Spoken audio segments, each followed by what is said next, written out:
If you spend any time researching prop firms, you are immediately hit with a wall of noise. On one side, you see glowing payout certificates and promises of easy funding. On the other, you find angry traders claiming their accounts were suddenly banned and their profits withheld. The challenge is figuring out what is actually real. A single negative review online does not prove a firm is running a scam, and a pristine 5-star rating certainly does not guarantee your capital is safe. Welcome to Issue 2 of Prop Firm Evidence Weekly for August 23, 2026. Our mandate is straightforward. When a dispute breaks out, we document exactly what happened. We track down existing evidence and report the company's official response.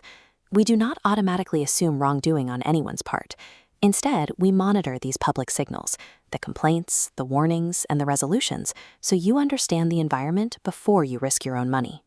In an industry entirely lacking standardized regulations, rigorously tracking verified evidence is your only functional defense against both corporate overreach and online misinformation. Let's open the docket. Our highest priority signal this week surrounds Alpha Capital Group. We tracked multiple recent complaints involving contested payout decisions, account restrictions, and what are known as CID-related terminations. The first specific claim comes from a trader who reported that approximately $11,000 in profits on a $200,000 funded account became entirely inaccessible after their account was suddenly closed. A second highly detailed dispute centers around how the firm calculates a $2,000 maximum risk limit per position. The trader claims stop losses were placed correctly before the $2,000 risk threshold, but market slippage caused late execution, resulting in actual losses of $2,160 and $2,040, breaching the limit.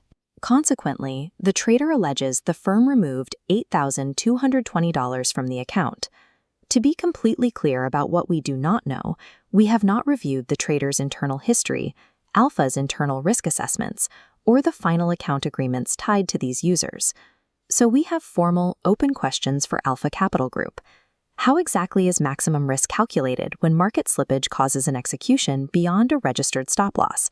And what account-specific evidence is provided to a trader during a CID termination? We categorize this as a high-priority signal because it exposes a systemic vulnerability, how automated risk rules apply rigid penalties during volatile, unpredictable market conditions. Moving to our incident of the week, we are tracking an unresolved individual complaint against the firm Equity Edge. A reviewer states that after purchasing and successfully passing a $5,000 Swift challenge, their access was blocked the moment they returned to check the status of their standard KYC compliance process. However, this sits right next to our positive signal of the week. During this exact same period, Equity Edge received multiple verified reports from other traders praising their rapid customer service, noting that payout issues were resolved quickly as soon as support intervened. This highlights a core part of our investigative philosophy. Documented positive experiences do not invalidate an individual's active complaint, and a single unresolved complaint does not erase a firm's solid track record elsewhere. These contradictory public signals prove that we cannot make broad assumptions about a company's operations. We need account-specific explanations for the block to close the case. Our case of the week moves us away from individual rule disputes and into platform-level integrity issues, specifically concerning GOAT-funded trader. During our monitoring, Trustpilot officially suppressed GOAT-funded trader's rating, displaying a warning that the company breached guidelines due to the removal of fake reviews. This animated chart breaks down their prior standing. Out of over 4,000 reviews, we see a heavy concentration at 49% 5-star ratings and a distinctly opposing block at 36% 1-star ratings. There is very little data in between. Moving to our radar sprint, we are monitoring Aquafunded following a $2,800 payout rejection tied to copy trading allegations. The firm counters these claims by pointing to over $8 million in verified tracked payouts.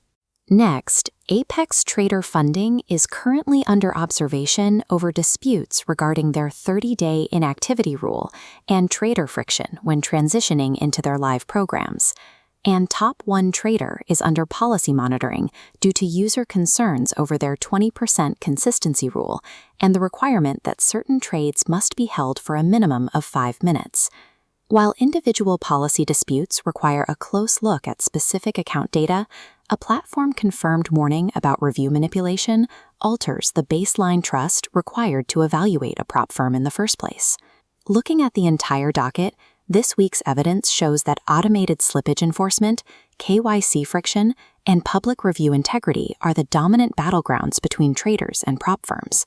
For next week's watch list, we are officially waiting on Alpha Capital Group, Equity Edge, and Goat-funded Trader to publicly respond to these open questions. To close an investigation, we require these 6 specific data points: the exact rule used, the account-specific evidence, the company explanation, the trader's response, the appeal status, and the final outcome. A company's denial is not proof, and a trader's complaint is not proof. Only verifiable, documented evidence determines the conclusion. The only effective way to protect your capital in this industry is to relentlessly follow that evidence and demand that both sides answer for their actions. We'll see you next week.